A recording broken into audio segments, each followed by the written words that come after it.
Give me a number. What percentage of every dollar should every American be able to keep after they pay the government, local, state, federal? It depends on the range of income that someone is making. For billionaires, I think that billionaires should be taxed out of existence. America, a whole crop of these candidates is running one promise. We're talking about free stuff, free school, free rent, free healthcare, free everything. And somebody else is paying for it. And watch them freeze up when you ask them to do the long division without a calculator. And you guys, because one of these candidates just got asked to name a tax number on live TV. And instead, he tried to delete an entire tax bracket of human beings. A new poll is highlighting a growing ideological divide inside the Democratic Party. A majority of Democrats now view socialism favorably.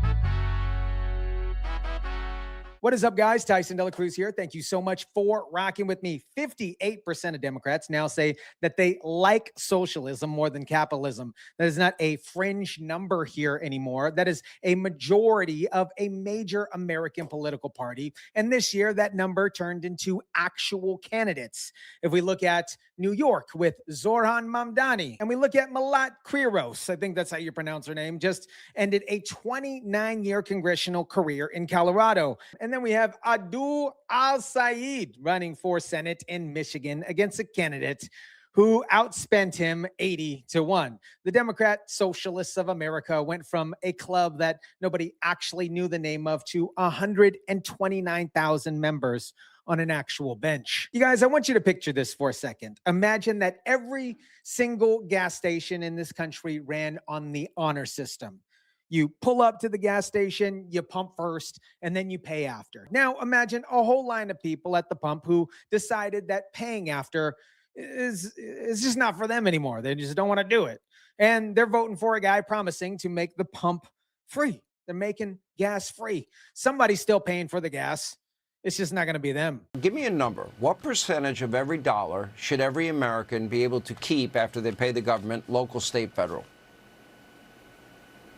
It depends on the range of income that someone is making. For billionaires, I think that billionaires should be taxed out of existence. Notice he never actually answered the question.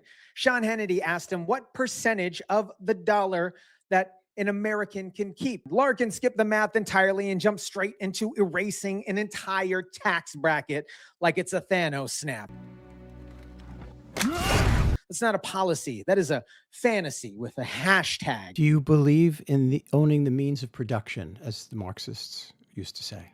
I do, yeah. Yeah. But you speak for whom? Well, I speak for the Democratic Socialists of America, and I think that you will find the demand long-term for the working class to be in charge of the means of production is one that is pretty universally held. Again, we're not, trying to flip a switch so that everything changes tomorrow. We're thinking about ways you can incrementally, make life better for starters, but also shift the balance of power from the billionaire class to the working class. This is the national co-chair of the Democratic Socialists of America, not some random person with the bullhorn out of the Trader Joe's, okay? A co-chair, the person literally elected to be the quote-unquote smartest socialist in the room. And when a New Yorker asked her a plain question here, tax the rich, how much you gonna tax? She folds like a lawn chair. She couldn't finish the sentence. She couldn't land on a number. This is a woman running 129,000 people, and she doesn't know the price of her own revolution. That, my friends, is not an oversight. That is a business model. Never write down the number, because the second that you write down the number, somebody can hold you actually to it. Now let's talk about the unstoppable freight train everybody keeps telling us is sweeping the nation. Because I ran the actual scoreboard, and it's pretty hilarious here. We got to look in Minneapolis, Minnesota, Minneapolis specifically. Omar Fateh had everything here. The DFL endorsement, the DSA endorsement, the national press tour, the Mamdani comparisons plastered across every headline in this country, stacked deck completely in Omar's favor. Lost by 10 points anyways, 10 to an incumbent. That's not a movement here, you guys. That is a guy who brought a marching band to a fight and still lost. And then flip it. Head over to Seattle. We have Katie Wilson. She wins Seattle clean. And Seattle DSA had to publicly announce on record she was actually never a member of DSA. So the winner in this bunch had to distance herself from a brand to actually get elected. That's like a guy who wins a hot dog eating contest telling everybody that he's never actually eaten a hot dog in his entire life. And here's the number that explains this entire operation, and it's probably the funniest part of this entire circus. Only 19% of Americans with a bachelor's degree or higher make under $60,000 a year. Inside the DSA, that number is 45%. More than double. The Washington Examiner didn't even try to be polite about this. The headline says highly credentialed, underemployed, and furious. Translation, these folks who get paid $60,000 for a philosophy degree or a underwater weaving basket degree just got handed jobs pulling shots at a coffee shop that plays Fleet Fox all day. And instead of asking why nobody is hiring underwater basket weaving majors, they decided that the actual problem here was Jeff Bezos. It's not the diploma that failed you. It's the printer that made it. Let me walk you through what the actual demand sounds like when you say them out loud with a straight face. You get free college, you get free rent, you get free healthcare, and you get no cops because the fund the police situation was part of the deal as well. You get to keep your iPhone, you get Wi-Fi, you get Amazon Prime, you get Netflix, all built and financed by the exact billionaire class that you voted out of existence. That is not a 5-point plan. That is a Christmas list that a 9-year-old wrote before he found out Santa wasn't real. Now, you guys, I want you to actually follow where the loyalty in this movement points, because it's not towards the people paying the bills. But hold on to that for a second, because speaking of loyalty and what it cost you, because here's something absolutely wild, because you stay with the same car insurance company for like 15 years, you never miss a payment, you never filed a claim with this insurance company, and what do?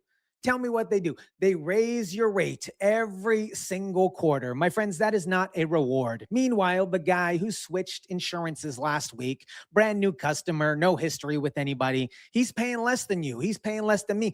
Loyalty is the only thing in America that comes with a surcharge. That is why I am proud to partner with today's video sponsor, Smarter Auto. It takes 2 minutes, literally 2 minutes. All you need is your car, obviously, your zip code, done, finito, burrito. It lines up quotes side by side so you can actually see who's charging less or who's charging more. You pick one and it sends you straight there. Now, I'm not standing here in this video and telling you that you're getting robbed from your insurance. Maybe your rate is all good and maybe you're good. That's fine. But this takes 2 minutes and at least you'll have the options to see if maybe, just maybe, something else is out there. Go ahead and scan the QR code. It'll be on the screen or down in the description down below.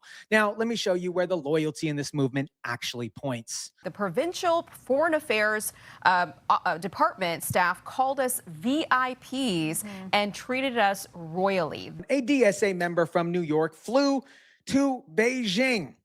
And guess what, you guys? They got red carpet treatment from the government, currently accused of running camps on its own people, and came home bragging about it on a blog like they just got upgraded to first class. And the difference is the people who live there are not treated like VIPs. Right. And you use the right word in talking about this communism. Some of these DSA members are calling it Chinese socialism, which that doesn't even make sense based on the way that government operates.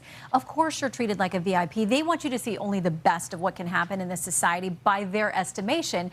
But the people who've lived through this, that's the important part. Just like Alexander was just talking about, people who've actually lived it and can come out and freely speak as the people of China cannot. Folks in Venezuela who will say, we starved so badly over the last few years. One human rights report says people lost an average of 24 pounds because there wasn't food to eat. And this isn't something that the DSA is hiding. They're celebrating this stuff. They're publicly signing these pledges. You know, I had Megan Romer last week on Fox News Sunday and said, do you want government ownership of private businesses? Yes. There wasn't even any hesitation. So clearly they think what China is offering is a good thing. Defend Chinese socialism. That, my friends, is the actual language. Meanwhile, back home, these same folks call basic law enforcement. They call it oppression. They've got zero problem defending a government that jails its own citizens. But a cop writing a speeding ticket in Minneapolis, that is the real threat to freedom, apparently. This is not a purely capitalistic society. There's capitalism in China, in Finland, everywhere. Like, this is something that we have to understand is a mixture, and it is an evolution. Pure capitalism has never worked. Communism is not something that we've seen effectively work. What are we doing to make sure that we are moving in the right direction, though? That we are transforming this nation so that it can take care of everyone? How is it that we have our first trillionaire and we still have veterans who are unhoused? A sitting Pennsylvania state rep's entire argument here for socialism is that America already has firefighters. That, my friends, is the level of rigor that we're working with here. Congratulations, sir. You discovered that the fire department actually exists. You guys, somebody get this man a medal in a 4th grade civics textbook. Now watch what happens inside their own party while their base cheers for all of this. Do you think, though, that there is room in the Democratic Party, under the tent of the Democratic Party for Democratic Socialists? Is it big enough? Well, listen, I don't support the DSA agenda as has been articulated by the DSA itself. Our good friend Hakeem Dollar Store Obama himself, minority leader of the whole House Democratic Caucus, is going on national television saying out loud that he doesn't actually support the DSA agenda, while his own caucus keeps hiring people who actually campaign on it. My friends, that is not leadership. That is a guy standing next to a dumpster fire, and he doesn't smell the smoke. If you were an enemy of the United States, say the CCP, for example, just for example, the CCP, how would you undermine the United States of America if you wanted to destroy the U.S.? This is very scary. You do exactly what the DSA says you should do. You eliminate private property, get rid of corporate America, gut the Defense Department, read it out loud with a straight face, and it sounds less like a campaign platform and more like a checklist written by somebody who genuinely wants this country gone. One day after the slaughter of 1,200 people and taking of over 200 hostages, you would have come and rallied behind Hamas.